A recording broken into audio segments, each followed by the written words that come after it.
recording as we begin. Thank you everyone for introducing yourselves in the chat. Keep doing it if you're just jumping on now.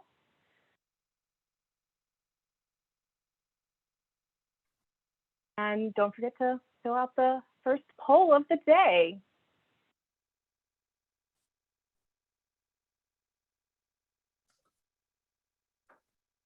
Okay, so before we check our poll results, I do want to introduce myself.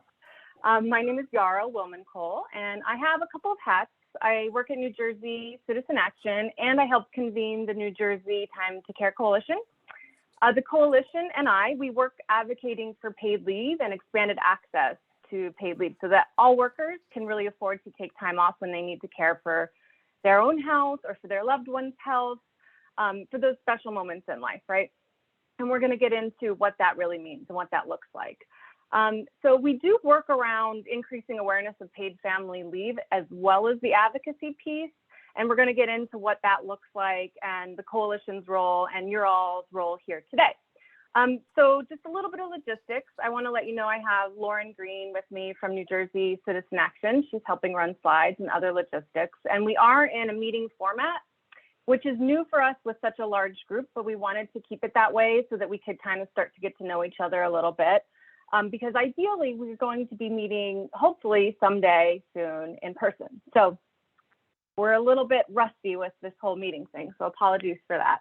But if you need to speak or type when you have a question, you can do so in the chat, or you can raise your hand with a little button. If you unmute accidentally or something, you're going to be spotlighted as we start the presentation. It's not that we're trying to spotlight you, it's that Zoom does this. So we'll try to mute you if that happens accidentally. For other sections, we are going to be holding questions to the end. I'll let you know, but you can always put your questions in the chat so you don't forget what they are. So, okay, let's check out our first poll. Are you familiar? So we have a lot of folks here, 82% that are familiar. A small group are unfamiliar, no problem. And then some of you are here because you're not sure about family leave insurance. So that's great. I forgot to share the results. You can see them now, right? Okay. So because they're kind of fun and they help break the ice, and as folks are still joining, I'm just going to do a couple of more quick lightning round polls if I can figure this out. Let's see.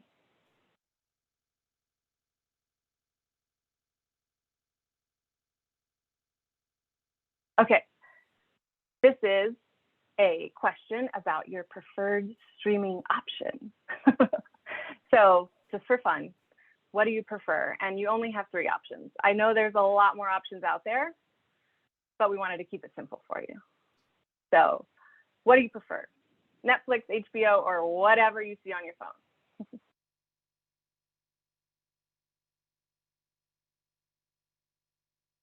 One more second.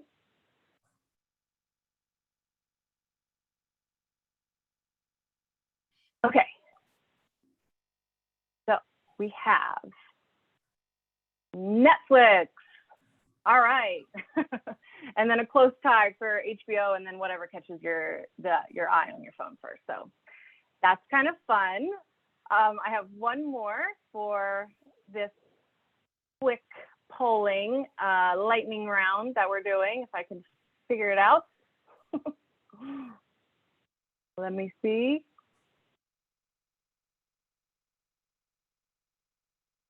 It would be lightning round if I could do it fast. Okay. This is a question about what is your preferred part of New Jersey? And again, you only have 3 options. So some of you may feel that there is a Central Jersey, but that is not an option here. I'm so sorry, so sorry. And maybe your response is a little bit slanted because it's summertime and you prefer to be at the beach. If we ask this question in the winter, it might be different. So what is your preferred part of New Jersey? Okay, lightning round, polling question, ending now. All right, so we have the shore by far. The North, slightly behind. We got to get more South Jerseyans to this meeting. That's evident. All right, thanks. I forgot to share the results again. There you go. Not that it's highly scientific, but there you go. There's where we're at today. Okay, this poll is just to kind of get a sense of what type of clients or members do you mainly interact with, and you do have a lot of options here. So take a second to answer that.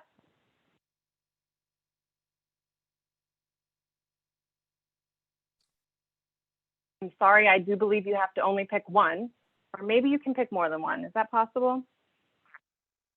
Someone will let me know. You can pick more than one. Okay. So yeah, because some of you do work with multiple types of options here. Not to make it simple with the lightning round polling and complicate things with all these options now, but just trying to really get a sense of who our audience is and who's here today. And I'm sorry that there is no other option. So maybe you just, oh yeah, there is another option. I forgot. So this other option is really if you want to give us more details, we are going to share a join the collaborative form where you can be more specific about what sort of audience you work with so that we can know more of those details. Okay, so ending the poll. Thank you for answering that so quickly. All right, so we have a lot of answers. It's pretty cool. So the top answer is workers. All right, so 63% of you are interacting with workers. Well, that makes sense because when we talk about paid family leave, which we're going to get into right now, I promise, we are talking mostly about how people can afford to take time off of work. So this makes a lot of sense, right? Some of you are working with employers directly, new parents, patients, general public, policymakers. That's all kind of like close tie after workers and employers. So yeah, all right, we have a variety here. Okay, so we are going to go ahead and get started. I did just want to give a shout out to some of the guests in the audience today. We have Jillian Gutierrez. She is the Director of Strategic Planning and Outreach from the DOL. And I just wanted to make sure that folks recognize that she's here. Also, we have Melanie Willoughby as the Executive Director of the New Jersey Business Action Center. Thank you so much for being here. We have lots of really exciting folks here, but I did just want to give a shout out to those two guests that are joining us. So, okay, we're going to go ahead and get started. We're really, really excited to have you all here. All the folks that may be still joining us, welcome. So this is the launch of the new New Jersey Paid Leave Outreach Collaborative. You can go to the next slide now, Lauren. So this is our agenda for today. So I mentioned previously that the Time to Care Coalition has been working for quite some time on issues of paid leave. And we advocated for the passage of paid family leave years ago, and also recently for the expansion that just took place a couple of years ago, right? So there's a diverse range of organizations that are part of the Time to Care Coalition, and really the primary focus of the coalition and its history is advocacy. But we were looking at the question of once paid family leave took effect and the expansion as well, like how we could really help more people know about it and access it when they need it.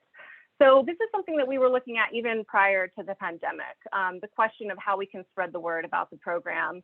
And of course, during the pandemic, the need for leave and information about taking leave was really in demand. So just like everyone, we had to really pivot and address that need, as well as we were doing some advocacy to close the gaps in what people needed to access time off during the pandemic.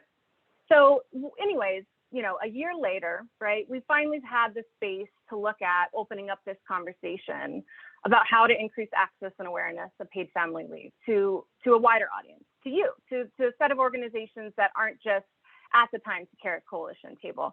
So I just want to make sure that that's clear, that the Time to Care Coalition really did help piece together this meeting today and think about the outline for what it looks like, as well as some contributions from the Department of Labor and some other partners that are going to be speaking with us soon. But I just want to make sure that what you understand that what we're trying to build here is a wider umbrella. So thank you for being here. We're going to talk about the collaborative and the goals a little bit later in the meeting. But to start, we actually wanted to first do a primer presentation on paid family leave. And to do the presentation, we have a couple of experts that are joining us. So I would like to introduce and ask them to introduce themselves in more detail. Holly is from the Department of Labor. Holly, would you mind unmuting and introducing yourself to everyone? And then after that, we'll have Amy introduce herself as well. Hi, everyone. It's great to be here. Thank you for sharing your time with us. As Yarrow said, I'm Holly Lowe. I'm the Deputy Director of Strategic Outreach for the Department of Labor and Workforce Development. And my role is really around increasing awareness and access to all of our programs, but we do have an emphasis on paid family leave and paid sick leave because there is a mandate in those laws for the department to do outreach. And we touch on all of our other programs as well in our office. We are super excited to collaborate with all of you. We think that's just critical to our work and to building awareness and access to paid leave. So thanks for being here. I look forward to getting to know all of you. And good morning. Oh, did you want me to jump in? Okay.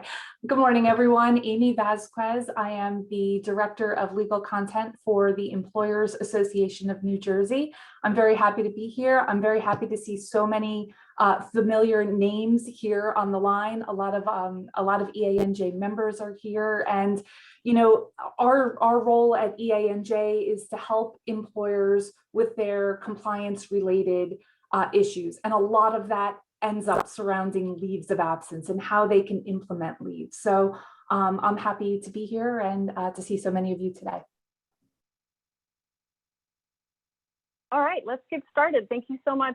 We're going to go ahead and kick off the presentation. If you can go to the next slide, Lauren, thank you.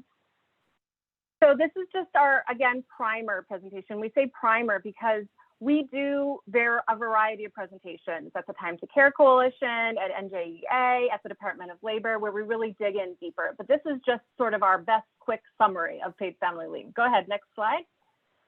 So we're going to focus really in the beginning of this presentation, specifically on paid family leave in New Jersey. You can go to the next slide. So just to give you guys an overview of what we're going to cover in this primer, it's going to be some very basic points that we're covering, some detail, and then we will talk very briefly about some other policies and laws that are related to paid family leave. Okay, next slide. So just to give folks a bit of a background, I think most of you are probably aware, but when people find this out for the first time, they're pretty shocked because the US is alone in pretty much the developed world and virtually the only country in the entire world. I believe still Papua New Guinea is the only other country that has no national paid family leave program. And so that's why we have here 0 weeks. There's 0 guaranteed weeks when you look at the US as a whole. I do want to mention this is the name of a documentary that talks about really the crisis around not having access to paid family leave in other states that don't have it. And we are going to be showing that documentary later this week. We'll share information about that screening. And what we want to talk about is, of course, how hard it can be for people when they are moving to another state because they have had paid family leave here in New Jersey. So next slide. New Jersey is one of only 10 states that has a state paid family leave program currently. But in the beginning, it was just California. And then in 2009, New Jersey became the second state to pass paid family leave.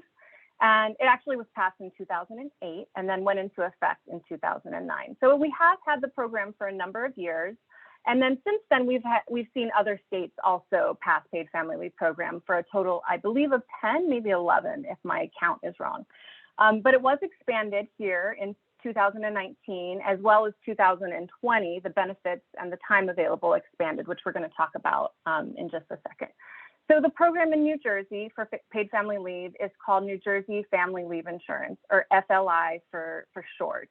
And family leave insurance, the law is part of our temporary disability insurance program. And the New Jersey Department of Labor does oversee and run the family leave as well as the disability program.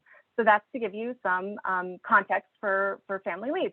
Next slide, and I actually am going to go ahead and turn it over to my colleague, Holly.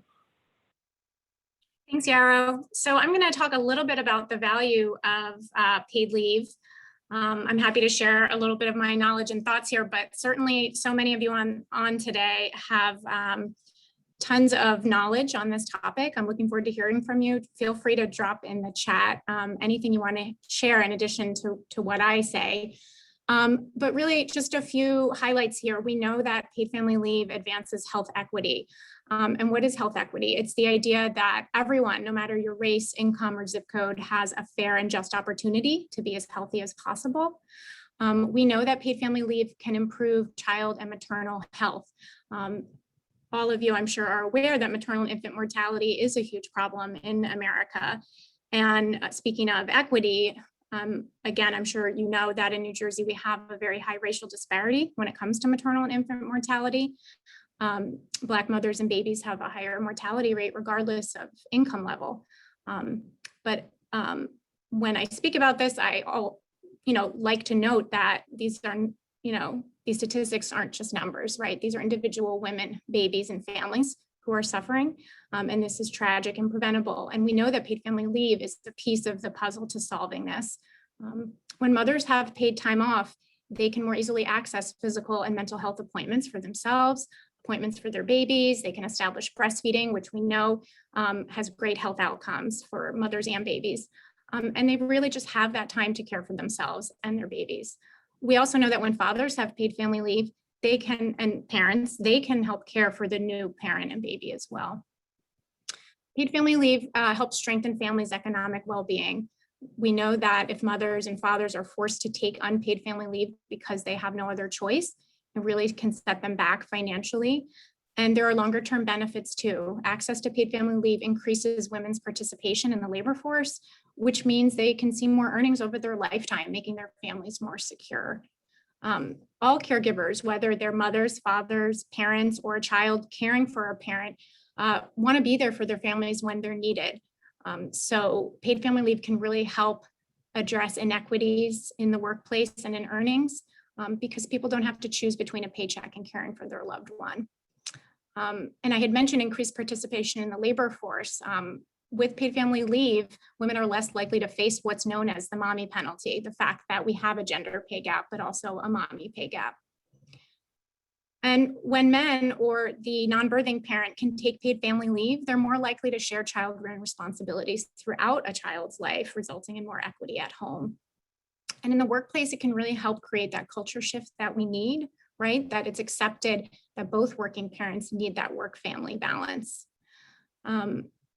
Next slide, please, is about the value of paid leave for employers. And again, sounds like we have a lot of employers on today. Would love to hear your thoughts in the chat, but some of the key findings we know from research here are that paid family leave helps with retention, which reduces turnover costs. It boosts employee productivity, morale, and job satisfaction, increases employee health, lowering long-term healthcare costs for employers. And also it really allows small businesses that can't afford private plans to compete with larger organizations. I know we've heard that from New Jersey employers. So on the next slide, I'm just gonna go briefly into the uses of family leave insurance, also known as paid family leave. We use those terms interchangeably. But essentially, we can use paid family leave to care for a loved one, to bond with a new child, and also to cope with domestic or sexual violence. So in the next slide, I'll just briefly talk about the bonding use of paid family leave. So for bonding with a new child, this is available to both parents within a year of birth, adoption, or placement of the child. And also both parents can take it at the same time, which is important to note. We get that question a lot from employees. Next slide. Caring for a loved one. So you can take family leave insurance to care for a loved one with a mental or physical health condition. Important to note the mental health use as well. It's a little less well known. And definition of a loved one is very broad in New Jersey. We're very lucky, thanks to our advocates, that it's about who you consider to be your family. On our homepage right now, we're highlighting that it's Pride Month and that New Jersey paid family leave is here for all families, your chosen family, those who you consider to be your family members who you need to take time off to care for. And we always note that caregiving for a loved one does require a medical provider certification. Next slide. We just want to note that paid family leave is also available for coping with domestic or sexual violence. It can be for the victim or survivor or for their caregiver for time to recover, to heal, to seek medical attention, legal services, to seek safe shelter, and many other reasons. So I'm going to pass it over to Amy now. Who's going to take over for the next several slides. Amy? Thank you, Holly. I'm going to give just really a kind of a high level overview of some of the more technical aspects of the FLI. And the key takeaway in terms of coverage is that it's very broad. Essentially, every employer who is subject to New Jersey's unemployment law will be subject to this law with few exceptions. Likewise, most employees are covered, and you can see the exceptions there on the slide, which means that even if you're a small employer or you work for a small employer, it is very likely, because of this broad coverage requirement, that you're a covered employer and that your employees will be eligible employees. Next slide, please. And to be eligible, a worker would have to satisfy an earnings requirement, meaning that they would have to have earned a certain amount in New Jersey covered employment during their base year. So to qualify, an employee must have worked 20 weeks during which they earned at least $220 per week, or there is an alternate test under which they would qualify if they had earned a total of $11,000 in their base year. The base year, it's a little bit technical. It's the first 4 of the last 5 completed calendar quarters, but the state does have the ability to move the base year around in certain instances. Next slide, please. So how much does an employee get when they're out on FLI? The weekly benefit amount will be 85% of the employee's average weekly wage with their employer, and it maxes out at $903 per week for claims that are filed this year. That maximum amount, we generally see that increase from year to year. So for 2021, the max is $903. And the maximum duration of benefits as of last year is now 12 weeks in a 12-month period. If you've been administering this since its inception in 2009, you know that it used to be 6 weeks, but we did see that increase to 12 weeks in a 12-month period. And that 12-month period is established when the employee first files the claim. And it's really important to note here that FLI does not need to be claimed all at once. So an employee could claim it in one consecutive 12-week period, or they could collect it on a day-to-day basis. But how they claim it is going to determine the duration of the benefits that they're entitled to. So if an employee takes their leave continuously, they're going to have 12 weeks of benefits, very straightforward. But if they choose to take the time on an intermittent schedule, whether it be by the week or by the month or a day at a time, then they're going to be limited to 56 individual days of paid time. Next slide, please. So of course, this all needs to be paid for. And what's somewhat unique about family leave insurance is that it is a fully employee-funded benefit. Only employees contribute to the system, not employers. And you can see on the slide, employees contribute 0.28% of the first $138,200 that they earn. And the maximum contribution for this year is $386.96. And from the employer standpoint, the employer role here is to withhold those taxes from employees' pay and submit them quarterly to the state. Next slide, please. So in addition to the FLI, there are some other laws that also provide for income replacement that you really should be aware of. And I just want to make sure is on your radar. So I just want to very quickly touch on those. Next slide, please. So temporary disability insurance provides for monetary benefits when an employee is unable to work due to their own non-occupational injury or illness, either physical or mental. And it does also include pregnancy. And benefits under, I generally say TDB, temporary disability benefits. Some people say TDI, temporary disability insurance. They're interchangeable. Benefits are generally available for up to 26 weeks per period of disability, and a doctor would have to certify the disability. The amount that is paid out is the same for FLI, so it's that 85% of the employee's average weekly wage, with 903 being the max per week. And the employer's role here is to pay taxes. This program is funded by both employers and employees. So it's a bit different than the FLI in that both employers and workers are contributing, unless the company has opted to provide coverage through a private plan. So if you're working for an employer that has a private plan, it's important to know that the state plan sets the floor for benefits, meaning that the private plan has to be at least as generous as what's provided for under the state plan. Oftentimes, we find that private plans are even more generous, but they certainly have to be at least as generous as what the state provides for. And temporary disability is a mandated benefit in New Jersey. Again, incredibly broad coverage. Next slide, please.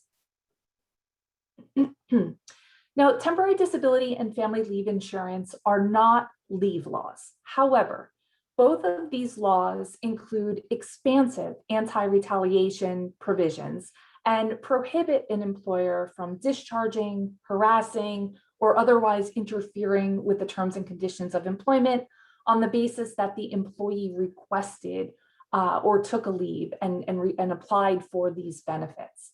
Now, depending on the size of the employer, job protection might be available under either the Federal Family Medical Leave Act, that would be for employers that have 50 or more employees, or the New Jersey Family Leave Act for employers that have 30 or more employees. But we're not going to do any kind of a deep dive on that. That's sort of another session for another day. But just know that, although the family leave insurance and temporary disability don't provide the job protection, there are other laws that could, where the employee may qualify. Next slide, please. I also wanted to mention New Jersey's earned sick leave law. So this is a relatively new law. It took effect in late 2018. And it requires basically that every employer provide up to 40 hours of earned sick leave to each of their employees in the state, with limited exceptions. Seems like there's always some exceptions, but they're very limited. And this is going to apply to your full-time workers, your part-time workers, any temporary employees you have, seasonal workers. It's very broad coverage. And employers can provide time off in one of two ways, either using an accrual method under which the employee accrues at least 1 hour of earned sick leave for every 30 hours that they work, or the employer can front load the full complement of earned sick time at the beginning of the benefit year to their employees. And the employee can use earned sick leave for a variety of reasons. They're listed on the slide, so I won't read through them in the sake of time. But basically, if the employee is sick, if a family member is sick, or they're seeking preventative treatment, right? It doesn't have to just be when they're sick. If there's a public health emergency, right? This past year, we saw a lot of earned sick leave used. Hopefully as we start to get back into the swing of normal things come September, if an employee needs time off to attend a school-related conference, their New Jersey earned sick leave would be available to them. This slide also mentions New Jersey safe days. So in addition to paid sick days, New Jersey also has a law known as the SAFE Act. And that law provides for up to 20 days of job protection to those that are victims of domestic or sexual violence or whose family members are victims. And the SAFE Act allows for an employee to take time off to seek medical treatment, to obtain counseling, but also if they need to relocate or seek legal assistance, participate in court proceedings. Again, that would be for them or for a family member. And the SAFE Act is applicable to employers with 25 or more employees. And then there's some eligibility requirements for employees as well. And while the SAFE Act is generally an unpaid leave, depending on the individual circumstances, An employee could be eligible for temporary disability or family leave insurance during this time, or they could use any of their earned sick leave that's available to them. Next slide, please. So jumping back here to the FLI and the employer's role. So family leave insurance benefits are essentially between the employee and the state, right? Because it's the New Jersey Department of Labor who will be approving and paying out the benefits. But the employer does play an important role. As employers, we're required to post notification detailing the program and the information that it covers, including the employee's rights. We have to provide employees with a written copy of the notification at certain points. So upon hire, stick it in there with your new hire orientation packets upon request. And whenever an employee notifies you that they need to take time off to bond with a child or to care for a seriously ill family member. The New Jersey Department of Labor has created this notice for us, and it's available to print out directly from their website. Another just quick thing that's important to note is that no longer is the employer involved in that initial application process. So the state is going to be making the determination of eligibility based on the application that the employee submits. So both the employee's portion and the doctor's portion, as well as the quarterly reports that are submitted by the employer. But an employer can help employees in completing the application, if an employee needs help or asks for help. So for example, there's things on the application that an employee might not know off the top of their head, like your federal ID number or their exact date of hire. And once benefits are approved, the employer is sent a notice of determination. And the state asks that you take a close look at that to ensure accuracy. Make sure that the dates are correct, that the amounts look right. And if something is off, you want to notify the division so that the employee is getting, what they're entitled to. So I think I am throwing it back to Holly at this point.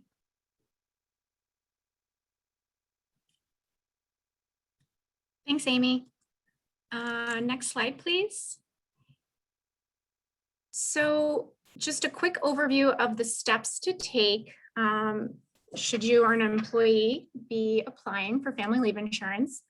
To take the benefits in one continuous period, you must give the employer 30 days notice. And to take the benefits in non-consecutive days, which Amy described, you notify your employer 15 days in advance of each anticipated absence. We encourage folks to file online. It is the fastest way to receive your benefits typically. You can start an application online 60 days before the start of the leave. And then you have to return to the application to certify it when your leave begins. Or you can go ahead and apply up to 30 days after the start of your leave. And it is important to note that for the caregiving use for family leave insurance, you do need the doctor's certification or the medical provider certification. It's part C of the application, and that can be completed online. Next slide, please. This is just a little screenshot of one of our web pages on family leave insurance. Our website has tons of great information for you. As you can see, you can start the new application right there, and tons of great resources, FAQs, and information available for you there. It is faster to apply online, as I noted, but it is possible to apply on paper too. And next slide, please. I'm going to share some tips about applying for family leave insurance. So it is important to plan ahead as far as possible. I would say it is important to do your research and understand your rights under the job protection laws that Amy described, the Family Medical Leave Act and the New Jersey Family Leave Act, and to speak with your employer. For new mothers in particular, the way the temporary disability and family leave insurance and then those two job protection laws all fit together is rather complicated. We have a new handout for new parents to try to help make it easier to understand. We'll be dropping that link in the chat, but we are encouraging new parents to review that in particular. And we're trying to beef up all of our resources to better explain how those job protection laws interact with the benefit programs. It's also important to plan ahead financially because it can take 2 to 6 weeks to receive benefits once a complete application is received. And so you go ahead and apply online when you stop working, and we encourage you to keep your passwords safe. Benefits are paid via a Bank of America debit card, but you will get it in the mail pretty quickly, even before your benefits are loaded onto it. And if you have received unemployment or temporary disability or family leave insurance in the past several years, it will be on the same card. So if you've lost that card or misplaced it and you need a new replacement card, you have to contact Bank of America, not us. We have a lot of details on that on our website about how to do that and how to contact Bank of America. We encourage folks to, if you do need a medical certification for your family leave insurance application, we encourage you to follow up with your medical provider and make sure that they complete their part of the application within 2 weeks of your submitting. And a couple other quick tips for questions about a specific claim. I recommend our email form. So when you go to myleavebenefits.nj.gov, we have a tab that says need help, and then you click contact us, and that leads you to a form. And I encourage you to use that to get in touch with us.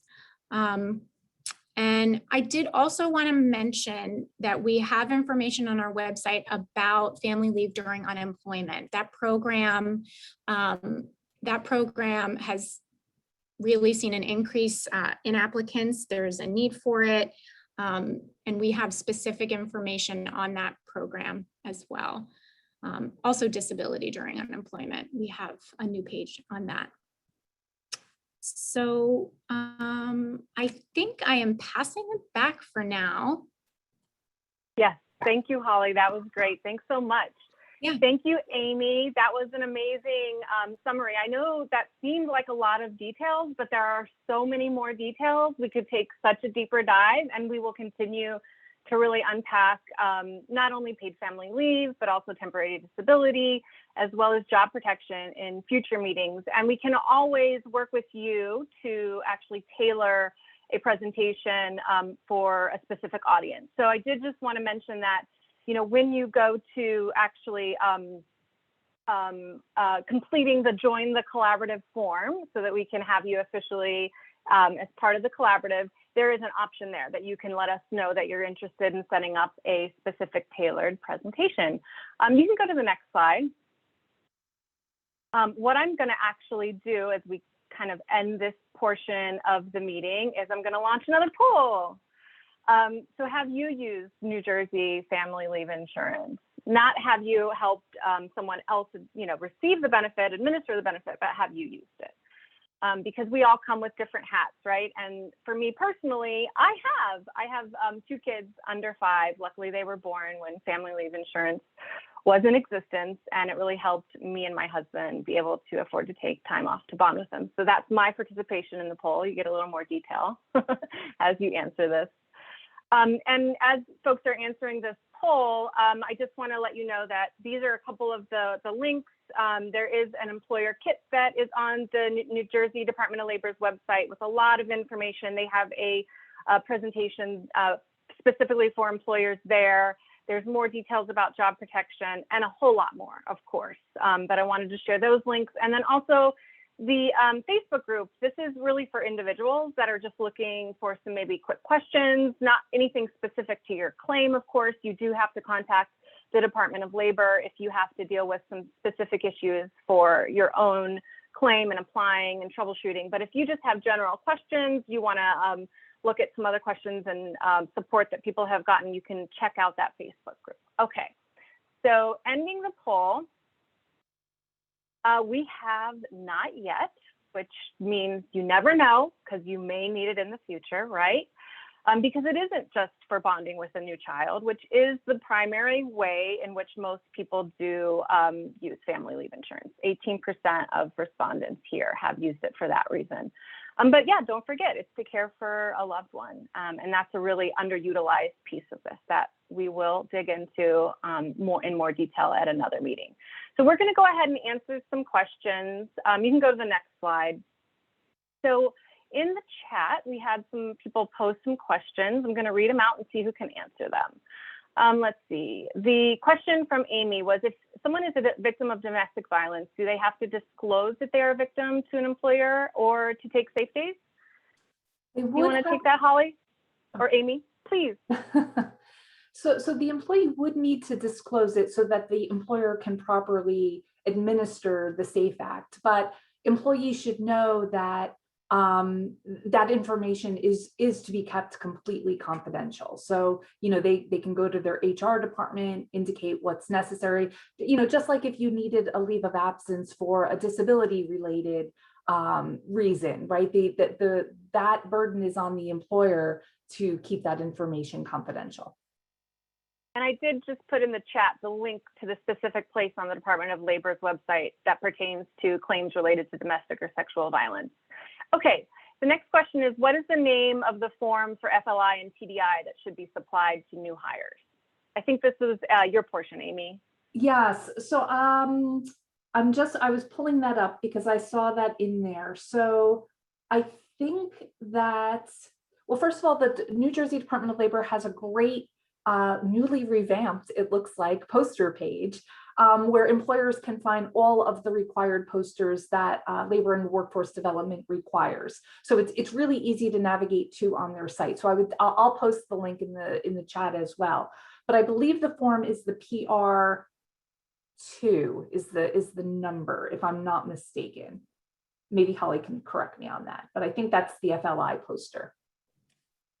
Yeah, I think I wasn't sure if the question is, are they looking for the poster or the application that the employee would use to apply for benefits?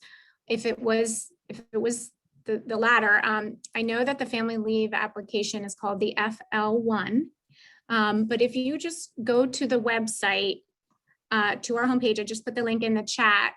The best way to figure out which application is for which program is to just select the need for the leave. So for example, you click on information for workers and it says, if you're sick, injured, or post-surgery, and you go to that page, you're on the temporary disability page, and there's an easy link to start an application there. We do have a page with all the paper applications, and I will put that link in the chat as well. I don't actually know the form name for temporary disability, but I know when you go to the family leave insurance page, it's called the FL1. That's the form for family leave insurance, but I'll put that web page in the chat momentarily. Hope that helps. Thanks. So I'm going through some of these questions and I see that some of them have been answered. Thank you, Holly. Thank you, Amy. Thank you, Rebecca. So I think the next question that maybe wasn't answered was, how does it work if you are working 2 jobs? And that's a really good question. Does anyone want to take that? I would say that there's probably two different ways to answer this. Like if you want to take leave from both of your jobs, or if you want to take leave from one of your jobs. Does anyone want to take that? So that was actually a change to the law with this new overhaul. And employees can now take leave from one job for FLI purposes while continuing to work their other job. And I believe that the wages that will determine their benefits will only be the wages from the job that they're taking the time off for. So if you continue, maybe you need time off during the day because you're caring for an ill loved one, but you have coverage at night and you also have a second job at night, you could keep working that job at night. But your FLI claim would be based on just the job that you're taking time off for. Okay. Thanks. Can I add one more thing, Yarrow, that if you work 2 part-time jobs and you want to take leave from both and you're an employee with both and have eligibility through both of those positions, then the benefits would just be calculated from each of those reported wages. Okay, great.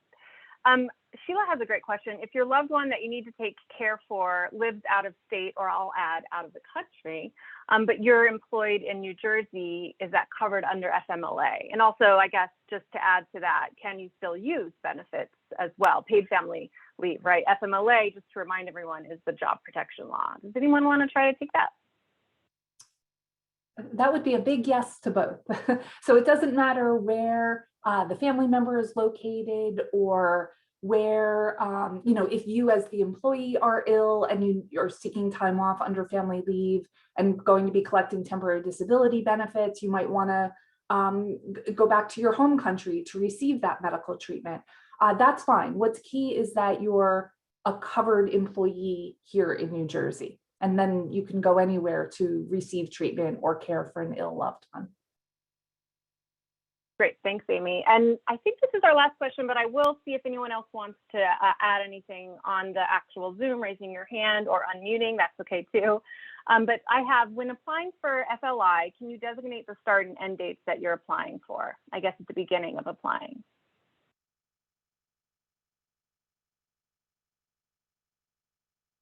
Does that make sense, Holly, or is it a little confusing? I understand that, and Beth, feel free to clarify. Go ahead. Yeah, I understand that to mean, yeah, are you just choosing your first day of leave? And I would say yes, and in conversation with your employer with the required notice. And then, when you will be asked to provide information about your wages and your last day of leave, your first day of leave.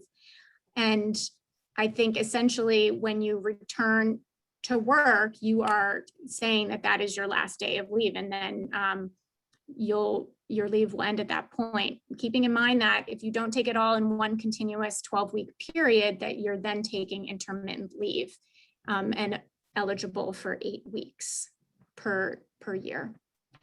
Is that how you understood it, Yarrow? Yeah, I think that's clarifying. I just want to let folks know, if you do have questions that we don't get to or that don't really clarify, we're going to give you contact information and we'll follow up with you afterwards. So thanks.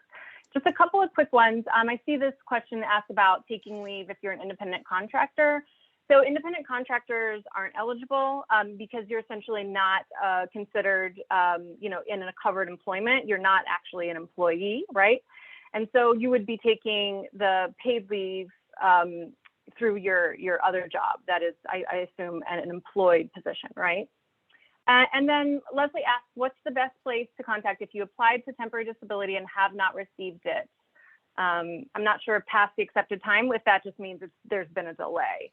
And that would be directly with the Department of Labor. And I think Holly mentioned in her portion, a way to contact the Department of Labor is actually filing the Contact Us form on the website. You recommend that, right, Holly?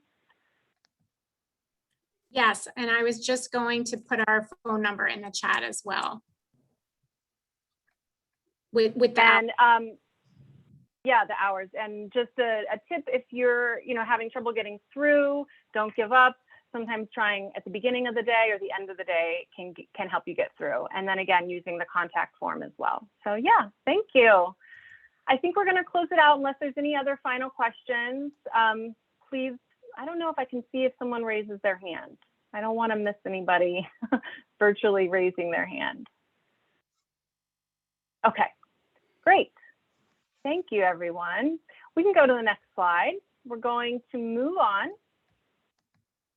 to our next section of the meeting. So we're going to take a look today regarding research. This is something that often, unless you're really looking at the issue from a policy perspective, you may not even be aware of all the research that there has been on paid leave in New Jersey as well as in other states in terms of, who is reaching it, who understands the program. And so we thought it would be really nice to kind of look at that here and have a conversation about how it can actually help inform our outreach efforts so that we can increase awareness, increase understanding and access. So we're going to actually kick it off and turn it over to Rebecca Glynn from the New Jersey Department of Labor. Rebecca, could you go ahead and introduce yourself? Absolutely. Thank you. My name is Rebecca Glynn. I, like Yara said, work for the New Jersey Department of Labor. I'm the outreach program coordinator. So I support Holly's work in increasing access to many of our programs, especially New Jersey paid family and medical leave. And I'm very excited to speak with you all today on some of the really exciting research that's been happening in the state about our paid family and medical leave programs that show both the triumphs of our programs and also opportunities for growth. And I know on this call, we have some people who are directly involved in this research. So feel free to jump in with any clarifying points or additional points you think I missed. So I'll start it off by talking about on the next slide. One of the first study I'll talk about was conducted by New America, called Implementing Paid Family and Medical Leave for Lessons for State Administrators. This research was the result of a 4-week-long discovery sprint. So New America came to our program and did this really intensive research study on our programs, including focusing on birthing parents in 2019. It included interviews with stakeholders, user testing, and also analyzing our program data. And we've already been working in our office to implement some of these recommendations, and I'll share with you how I did that, how we've been doing that as well. So on the next slide is just a quick overview of some key findings from this discovery sprint. The first is the importance of using plain language to explain these programs. You just heard how complicated they can be. So it's really important that we're using clear language in our materials. And they introduced this idea of user testing our public facing materials, meaning we interact with the people, we test these materials on the people who will actually interact with them and use them to make sure that their experience is what we want it to be, that they're understanding it the way we mean for them to understand it, and incorporating that feedback into our materials. We actually did this with one of our handouts, our new parent handout. We tested it with direct service providers who'd be handing these materials out to their clients. And that handout is now on our website. And I think we'll be sharing that with you at the end of the presentation. Thank you, Holly, for putting it in the chat. This brings me to my next point about recognizing job protection as critical to workers. We learned in user testing and in the interviews conducted by New America how essential it is to speak about job protection when we talk about the cash benefits part of paid family and medical leave. Even though the department doesn't administer the cash benefits component, we know that workers won't take paid family leave if they don't know that their job is secure when they get back. And so it's essential to talk about these things together in outreach. New America also found that it's essential to treat employers as a critical part of outreach. We know that from interviews that workers often first learn about paid family and medical leave from their employer. So it's important that the information the employer is giving is complete and accurate. They recommended a toolkit and offering trainings to employers on these programs. These are both things that we've begun to incorporate. And you can find our employer toolkit online right now. They also talked about how we need to use data to target outreach, to identify trends in access and awareness and target where there's gaps, and also to just measure the impact of our outreach. There's also this piece of cultural change, right? We need to make sure that workers feel empowered and that they can take leave. We've learned in interviews that workers often feel guilty for taking leave, and that was a huge barrier. And so we need to create a culture in our communities and workplaces that caregiving is valued, and we support workers who take caregiving in order for them to feel empowered to take it. And this needs to be reflected for women who often do the bulk of caregiving traditionally in households, but also men in order to ensure there's a balance of labor. And then, of course, it's important to prioritize a quick and easy application process to make sure people have access to benefits when they need them. On the next slide, I expand a little bit on the data piece. So these are some pieces of data that they learned from analyzing our claims that have helped inform our outreach. So for example, they found that 51% of eligible mothers use paid family and medical leave to some extent. compared to only 8% of fathers. So this highlights that our outreach needs to partially be dedicated to encouraging fathers to bond with their new child after birth, and that's an important component. We did have an ad campaign on social media. Maybe some of you saw the ads targeting new fathers, and there's definitely more work to be done there. Only 1/3 of eligible mothers took both components of paid family and medical leave. So temporary disability insurance for pregnancy and childbirth recovery, and then the family leave insurance that covers the bonding with your new child. So there might be room for showing good connection between those programs. And then a theme that we see throughout all of the research I'll talk about today is that lower income people have lower usage of paid family and medical leave. So this kind of shows us what communities we need to target, what occupations to target, and there needs to be an emphasis also on workers who may make less money to inform them of what benefits they may be eligible for. And then on the next slide, I just listed some blog posts that detail the full findings, the user testing process, and then also that new parent handout, which I believe is already in the chat. So feel free to look through these, click through these links if you want more information. On the next slide, here we also had a study, an ongoing study that started in the fall of 2020 with the Heldrick Center for Workforce Development and the Center for Women in Work, who's here with us today from Rutgers University, and they partnered to research our New Jersey paid family and medical leave programs, and also the new New Jersey earned sick leave law that Amy did a great job of giving an overview over. This study has included several phases, including interviews with workers and advocates on New Jersey earned sick leave, and also public opinion polling on both these programs.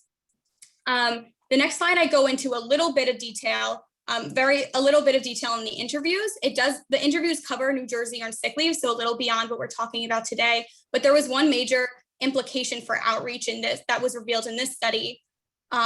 We learned that workers often confuse New Jersey paid family and medical leave and New Jersey earned sick leave. When asked if they understand their right to earn sick leave, they said they did, but what they really were talking about was temporary disability and family leave insurance. So it's really important, in the same way that we talk about job protection when we talk about the cash benefits part of paid family and medical leave, that we're also showing the differences between these paid sick days that they now may have the right for.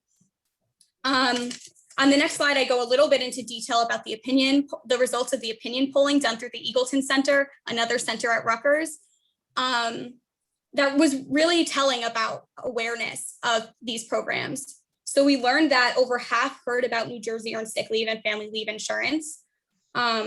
This shows that awareness for family leave insurance has actually increased. In a 2012 study done, roughly 4 out of 10 New Jersey residents knew about family leave insurance. So that's about a 10 percentage point increase in awareness. So we know that awareness is going up, but still we see huge barriers for taking leave. So for example, half reported maybe not using these programs because they feared losing their job and weren't sure about job protection. They feared losing seniority or potential job advancement. So there was some financial consequence or professional consequence they feared. And this actually increased for those with income below $100,000. So the less money you earned, the more likely you were to fear one of these consequences or not take leave because of them. And those with incomes below $100,000 were also less likely to even be aware of family leave insurance. So this might break down why there's lower usage among lower income people in New Jersey, as the New America report showed. The next slide, this is the last study I'll share with you today. It was conducted by the National Partnership for Women and Families, Meeting the Promise of Paid Leave. And this was a comprehensive study of not only New Jersey's family leave program, but also the programs in California and Rhode Island. There was some an analysis of program data, but also robust interviews with a variety of stakeholders. The next slide, I'll detail a few key findings. So the first is that weekly benefit rates are lower among younger claimants and women, and people who are most likely to need leave are moms who tend to be younger. That makes sense because these populations are less likely to earn as much, are more likely to earn less money than their counterparts. And it's a wage replacement program. So your benefit is determined by how much you make. And in New Jersey, individuals with lowest incomes were underrepresented. So this reiterated that finding. Still are the majority of claimants, but proportionally are less than what it should be. So there's an access issue there. And they released some really interesting findings from their interviews with employers. They found that small employers overall reported being supportive of paid leave programs and saw some benefits, like Holly mentioned in her piece, and are key support systems to workers taking this leave. And even larger employers did report cost savings for these programs as well. So there was general support among the employer communities who were once they were used to this program, and that they overall didn't report too many major issues with these programs and have adapted well. And because employers are such key partners in sharing information, timely information is really essential. So employers have the tools to collaborate and share this information with their employees.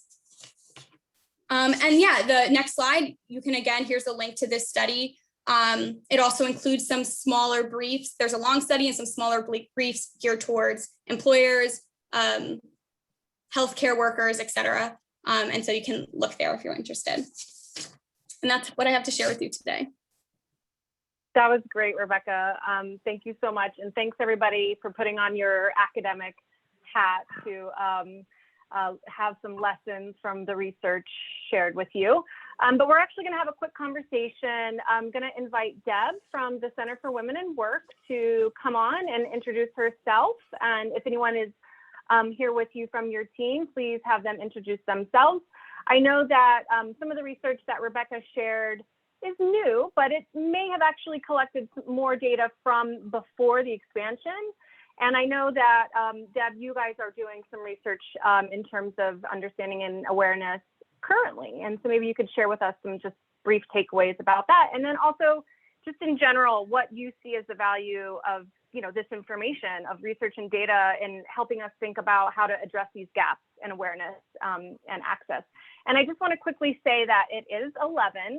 We were scheduled to go to 11:30. I hope that you're able to stay with us because we do want to have some really important conversations in this last half hour. I am going to just go ahead and share with you the Join the Collaborative form so that we can make sure that we get your contact information to follow up with you for our next meeting. And I'm going to share that again, don't worry. But sorry, go ahead. Take it away, Deb. Oh, hi. I'm here with Becky from my team who, if she's still here, Becky, maybe you could turn your camera on and then I'll have you introduce yourself too. So I'm Deborah Lancaster and I'm the Executive Director at the Center for Women in Work at Rutgers University. And Becky, are you here? I am. I'm here. Okay. I'm Becky Conroy. I'm a doctoral candidate in the School of Social Work at Rutgers and helping with this project with the Center for Women in Work. Yeah. Actually, Becky's doing her doctoral dissertation on focusing on fathers and leave uptake across the country. So maybe we could have another webinar on that. Yarrow, thank you for having us.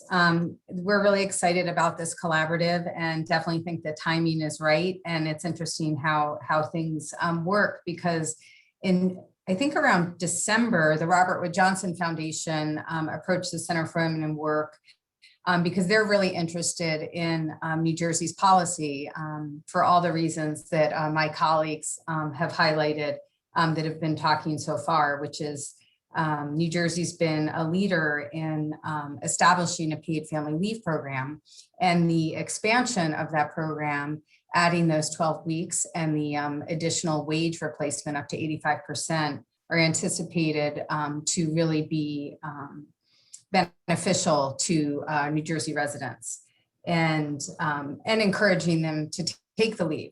So anyway, long story short, the foundation, Robert Wood Johnson Foundation, had approached us because they wanted us to kind of do a landscape assessment because they're interested in being a part of the solution in terms of increasing uptake and increasing understanding around some key stakeholders about the benefits of paid family leave for individual employees, for organizations, for, of course, they're very interested in child and family health and well-being.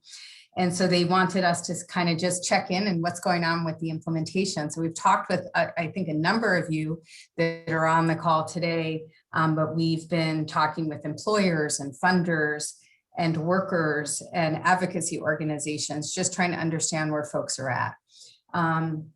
And so again, our goal was to inform the Robert Wood Johnson Foundation strategy to ensure maximum uptake of the recently expanded paid leave, particularly among low-income workers. I will share with you some of our very top level findings, and then we can also talk about the role of research. Many of the participants that we spoke with spoke of the Time to Care Coalition as the nexus of information about family leave insurance. So where a lot of people learn about family leave that we spoke to, the Time to Care Coalition came up over and over again. And I think that's powerful because as this collaborative launches, I think that there's a, a bigger table is built. I think that that's going to have, it's going to have a promising impact. We also learned that it was easiest for employees to apply for leave when their employer had an organized way to show them the steps of the process and their benefits along the way. And that included how to use TDI and FLI, how the wage replacement might work, and how paid time off from the employer would interact with state benefits. And I think as Amy outlined, employers, while they're not necessarily involved in the process as much as maybe they used to be, employers play a key role in kind of signaling to employees that, it's okay to take leave, and also can be really helpful in the process of employees taking leave. Or figuring out, just things that seem simple, but I myself have to figure out what day I started here at Rutgers, right? This is not information we all walk around in our heads in.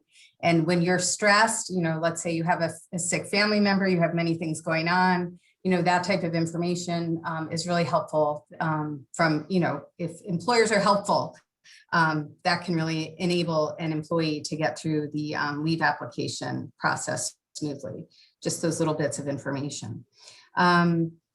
We also found that, even those who are well versed in the policy still find parts of it confusing. And we know that our Holly and our colleagues at the Department of Labor have been really working to make improvements to the website and that front door, and are continuing to work on that process. So but it is a finding that, there are some questions that come up, and if you follow the Facebook page, the same questions come up and up again, over and over again. So those are types of process issues that could probably be addressed or maybe are addressed on the website, but things that collaborative members we can, if they're aware of, can help clarify for employees and employers. The changes in the law that were implemented in 2020, actually 2019, but in effect in 2020, were viewed by all parties as instrumental in allowing the employees to be able to take longer leaves and feel financially secure or financially more secure, keeping some attached to the workforce rather than leaving the workforce altogether. And that there was a sense, so there's, great optimism about the expansion. I guess that would be the takeaway there. And then finally, and this really gets to some of the culture pieces that other folks have talked about, there was a sense among participants that while birthing parents and women are supported in their leave taking, non-birthing parents and men face barriers to leave taking, including fear of retaliation and a workplace culture, both fellow employees and management that doesn't view leave by men with the same level of support by leave that women may receive. And we heard, so those are some of the cultural challenges that we will continue to have. So those are some of our top level findings. We have, a bunch of recommendations about where the collaborative, but as well as where funders can potentially intervene to increase the uptake and not just develop awareness, but understanding about the benefits of paid family leave. We talked to some really enthusiastic employers and, ones who are also, really candid about the challenges in managing lots of leaves. That was helpful, but I think I don't know, Yarrow, if you want me to talk about those recommendations, but I think that what we're really interested in, what are the types of research that would be helpful to the collaborative to advance the goals.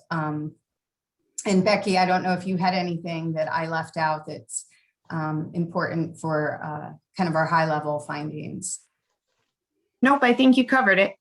Yeah, I mean, I think the good news is there's lots of places to intervene to increase uptake. So a lot of folks, and you know, I know we don't like this phrase point of sale or maybe touch point, which I think another one of the other researchers, or maybe it was the National Partnership or New America, had come up with this touch point of where we could have social workers, finance folks at cancer centers. There's lots of hospice workers, maternal infant health programs. There are a lot of touch points, OBGYN offices, where we can also partner. Some of you, I think, are on this call today, partner with organizations in developing understanding about the program and support workers in taking it. And again, employers are also, of course, key to all of this, but there are also these an array of human services and health services that we think can play a role in shifting our culture a bit. Yeah, thanks, Deb. And thanks, Becky. If you guys would also, I think, you know, for the folks that are here today, you know, think, how can we, like, just as sort of lay people, right, that we just care about this issue because it's been important to us personally. We understand the value for our clients, for, you know, folks that need to be able to access the time. And we know that people aren't taking it, don't know about it. Like, what else can the research really do for us in terms of starting to think about how we communicate information and unpack it? And I don't know if Holly, you want to come on and share some of your thoughts as well as the Department of Labor, but just kind of less of an academic, you know, thinking about this and more of a, like, how can we put some of this information, you know, and start to have these conversations in future meetings. We don't have to unpack it all right now. Just start to think about the value of research. Well, Holly, I didn't know if you're about to unmute. I mean, when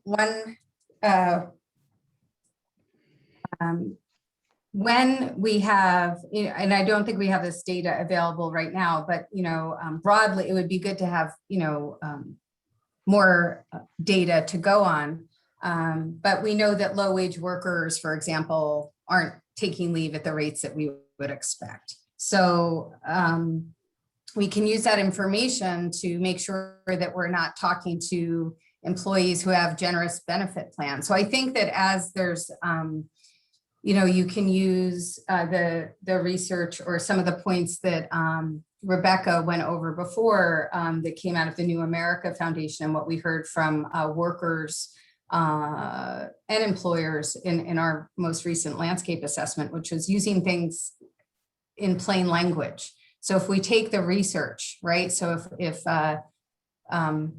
family medical leave, if taking leave helps dads be more involved over the long haul in child rearing, you know, that's data, that's information, study information that we can put in plain language. And that can be put into fact sheets and materials that are appropriate for, you know, the organization who's trying, you know, for a particular community. So I'm not sure if that's what you're looking for, Yarrow, but I mean, I definitely think, you know, I think researchers are always going to say, well, we need more research, but I think that there are a lot of opportunities to put the existing research that's been done into action and into information. So I think that, you know, there's, we have to do a better job. And I'll just say, you know, whether it's the Center for Women in Work or whoever, of taking the research and then putting it in plain language to help advocates and, you know, social workers, employers, whoever it may be, communicate benefits of the program to their employees. So, and I think there's a lot of people not taking leave, and, you know, it's some of that is, there's also, you know, there's also, I think, a disconnect with some of the lowest wage employees where they don't have long-term attachments with their employers. So there's a whole bunch of New Jerseyans who are really more precariously employed. And we got a little bit of this in the work we just did, where workers are just, it's almost easier to walk away from their job and figure it out later, right? Because some employers will just hire them right back. They don't recognize that they have this benefit that they've paid for. Like they've paid into this benefit, and they have a lot going on in their lives. And sometimes it's, they just, I don't want to say they walk away because it sounds like I'm blaming the worker, but they, just aren't aware that if they just hang in there and get through this application, that they are Yeah. a certain benefit. Yeah, and we have some comments in the chat from Caron. I always say your name wrong. I'm sorry. And Heather, I think that are really helpful. Just thinking about the multiple languages, of course. I know the Department of Labor, does have a lot of the outreach materials in multiple languages, and they're working on, making sure the application is translated as well. And then specifically targeting some types of employees like employers, health aid agencies, Yeah. employees at nail salons. Yeah. So I don't know, Holly, if you want to chime in. We do have to go to the next section so we can get folks out of here on time, but we do have a few more minutes. Yeah, I mean, I appreciate the comments in the chat, and I just want to say that that is how the research has been so critical. We take it really seriously. We design our programs with the data in mind, not just the quantitative, but the qualitative data. It's very important to us. And part of that, so what we're seeing in the chat, right? We take what we know about those least likely to know about or access these, and we are directing our research, our outreach in those areas. It's for example, the Nurture NJ initiative of the First Lady is really out there in communities, reaching communities of color with programs like paid family leave and other support services that mothers and parents need to know about. And we're out there tabling alongside our other state agencies to try to get the word out. And like what Deborah said, for us, having that information be understandable and plain language. We learned a lot from New America about what they call human-centered design and how to ensure that we're keeping our end users in mind throughout the whole process when we're designing our outreach materials. And as Yarrow said, yes, multiple languages is key. Our entire website is translatable. A lot of people might not know that, but if you go click on the top right, you can translate into any language. It is Google Translate. It's not perfect, but it improves all the time. But we do want to hear from you if you have specific languages that you need our actual paper handouts to be translated into. Just reach out to us. I'll put that outreach email address in the chat again. But we want to hear that, because there is the top 10 most common languages in New Jersey, and we oftentimes, those can be our go-to, but there's also sometimes geographic areas that have a particular language need, and we're happy to procure our materials in those languages. And I would just add as well, trying to reach these particular types of employers and employees that were mentioned in the chat. It's one of the things we really try to focus on as a state agency, because we have the ability to do this, is partner with our other state agencies that are funding the social service agencies that are really reaching people, that are really reaching families and assisting them day in and day out. And we are providing training to those state-funded organizations, such as community health workers, doulas, central intake, social workers. We're providing training to them so that they know about paid family leave and can share that information with their clients. We think that's a really key thing that as a state agency, we have the ability to do that. And I think that was really all I wanted to touch on, except I think trusted partners are really important to us as an agency. And we learned that from the research, not just on paid family leave, but on outreach in general for a government agency. We know that we're not always the favorite person in the room, whether it's an employer who's used to DOL coming in to enforce our labor laws, or an immigrant community. We know that we need a trusted partner to help us get the message out there. And that's how we go about doing our work. So we take that seriously. And Speaking of other trusted partners, we have the Business Action Center on. Melanie Willoughby's with us today, and that's our state agency that is the go-to for employers. And they are one of our partners who can really help us get the word out to employers. And we did learn from the research that we have to be talking to employers. I think New Jersey is in a unique situation because when paid family leave was passed in 2009, there was no public facing program to get the word out. It did not exist for the first 8 years of the program's existence. So in a sense, we have just begun to build that here. So we're really appreciative of the work that has happened. And we did learn from New America that it's critical to employers and employees to have the official state information there, available, understandable, in addition to all the other partners who are helping to get the word out as well. Those are my initial thoughts. Thanks. Thank you, Holly. Yes, and you said it so eloquently, and thank you, Deb, for sharing your takeaways from your research and thoughts about the value of research. And for those that are commenting in the chat, I think this is a really important conversation, and we're going to continue to have it. And I also should say thanks to Jill, thanks to Rebecca, for all of your work, at the Department of Labor, and also Amy for really digging in and making sure employers, are understanding paid family leave. Okay, it sounds like I'm closing the meeting. I'm not. We have a few more minutes. If we go over a couple minutes, I hope you can stay. I'm going to talk to you about the collaborative, but I just want to say after I'm done with that, I'm going to go through it pretty quickly. We are going to have a very brief how your organization can help increase awareness and understanding of paid leave. And that being said, that is going to just be scratching the surface. All of this is for deeper dives at future convenings coming together of the collaborative. So I'm going to push out the join the collaborative form one more time, or maybe another time.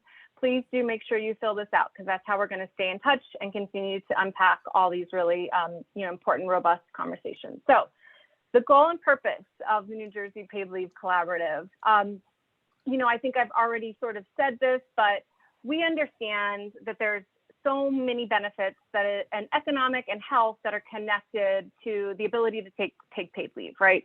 And we know that there's also a lack of awareness, and in particular among lower income workers in other states. Some research has shown specifically amongst immigrant workers, workers of color, and really those that are most likely to need to be able to receive some benefits so that they can afford to take this time off. And we also know that some employers, small and large alike, are confused about what paid family leave is. So we are trying to tackle this question, not only about how to get information, but also how to kind of look at the issue of the culture, right? Because we do have this workplace culture and a society that doesn't always support the idea of taking leave. We don't always see it as a valuable use of our time and money. So how do we change that? Well, we don't have the answers. We have some thoughts, and we want to keep brainstorming with you all. But really the idea of the collaborative is that we have to start by coming together to discuss all these questions and start to really unpack how we can tackle this. So that was the main goal of the collaborative, and I'm not going to go through how we want to try to address, getting at increased access and understanding. But really the idea, again, is just bringing folks together, everyone who is looking at this common goal of increasing awareness and understanding and usage of paid leave. Different partners, not necessarily just employers. We love the employers, but we also want to look at folks that are working in the social service sector. We have already mentioned some of those types of workers and agencies. So that's sort of the overall view of how we want to tackle this. You can go to the next slide.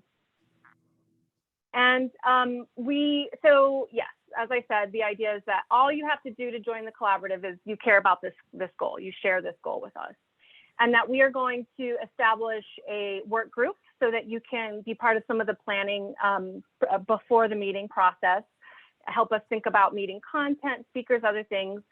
The idea is that you can just attend really one prep meeting and some emailing. So not a huge commitment. In the Join the Collaborative form, you can express that you're interested in participating in that work group. So please do volunteer for that. And the idea is that the collaborative could meet about every other month or so. Right now, we're actually looking, because it's summertime, meeting in September. And I do want to just say we would love to try to meet in person, but we're not sure, you know, how others feel. So I'm going to launch a poll just to see if you prefer not virtual, I'm sorry, I spelled that wrong, virtual, or if you would like to meet in person, where you would prefer. And I only have 3 options there. So go ahead and, you know, fill out that poll. Go to the next slide.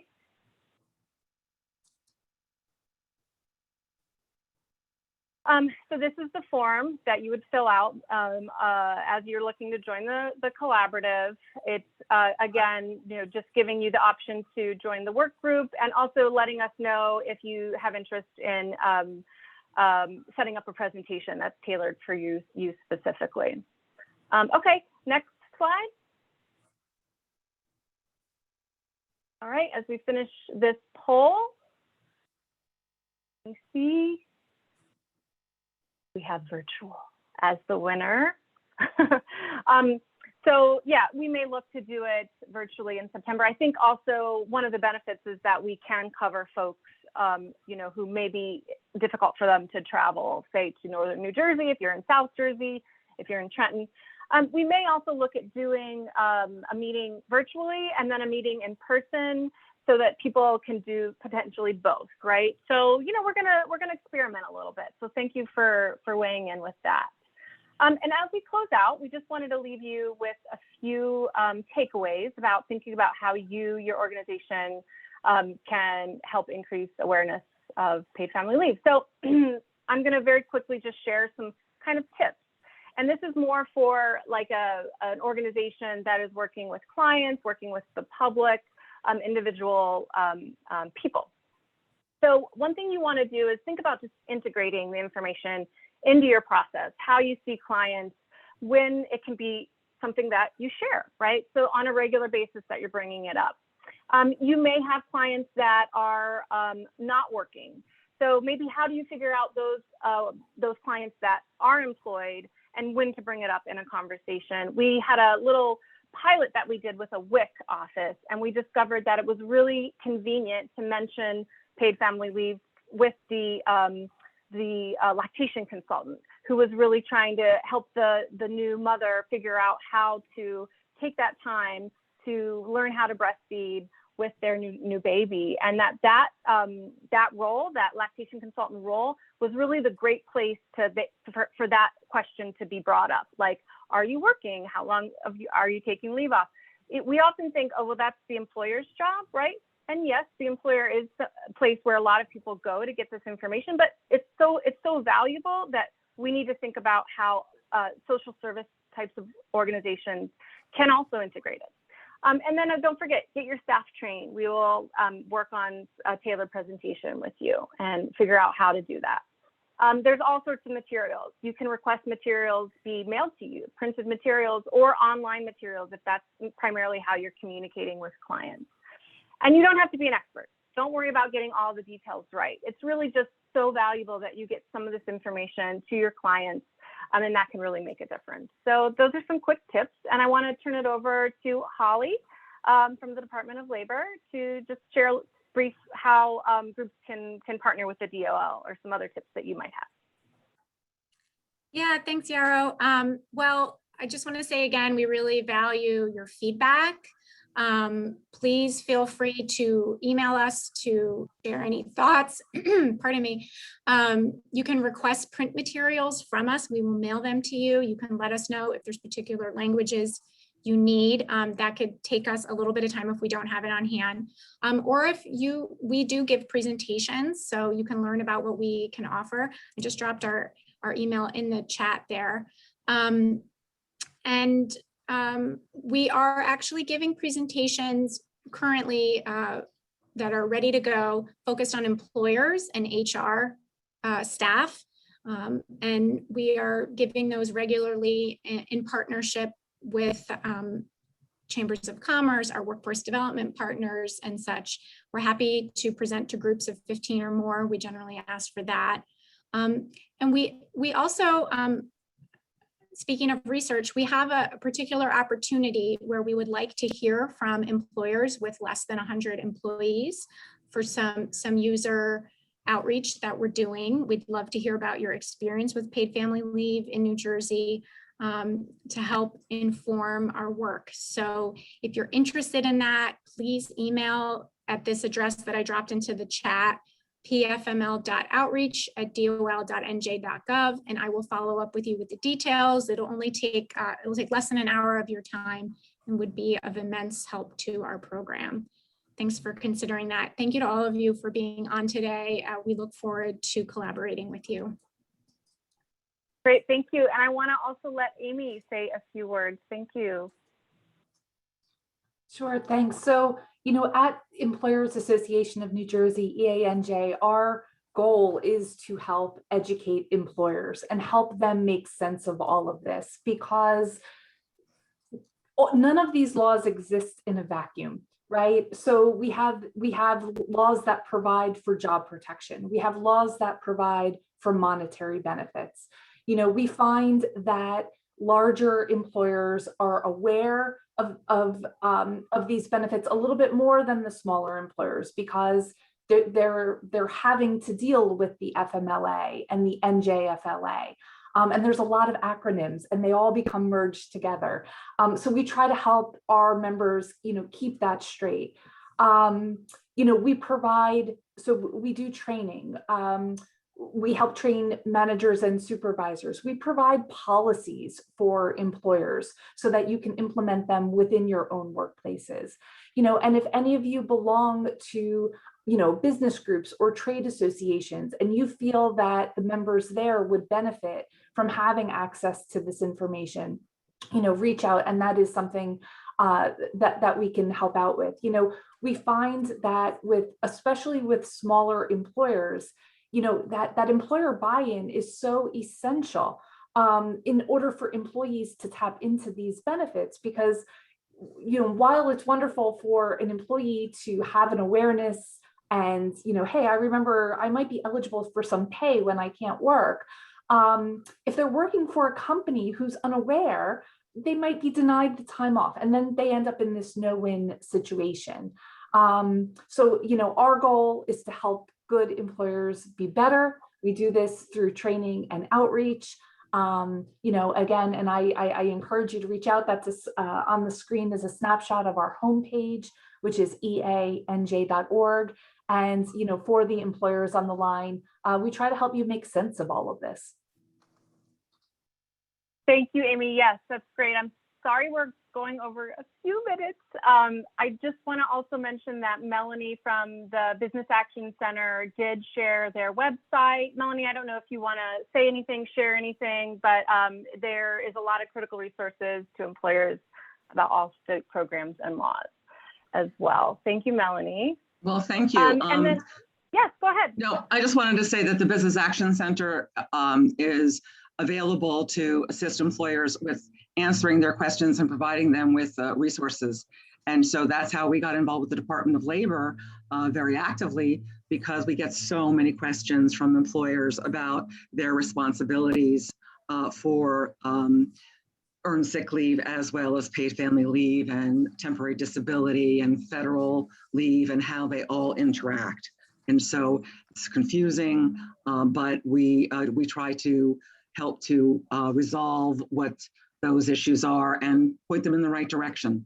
And that's why we're glad to have the resources that are on this Zoom call today. Yes, I'm so glad to know about that and be able to share that. So thank you again, everybody. Thank you for staying a little later. We will follow up with you all if you've registered. We will send you an email. Actually, yes, we will send you an email. We will remind you to fill out the form if you have not done so.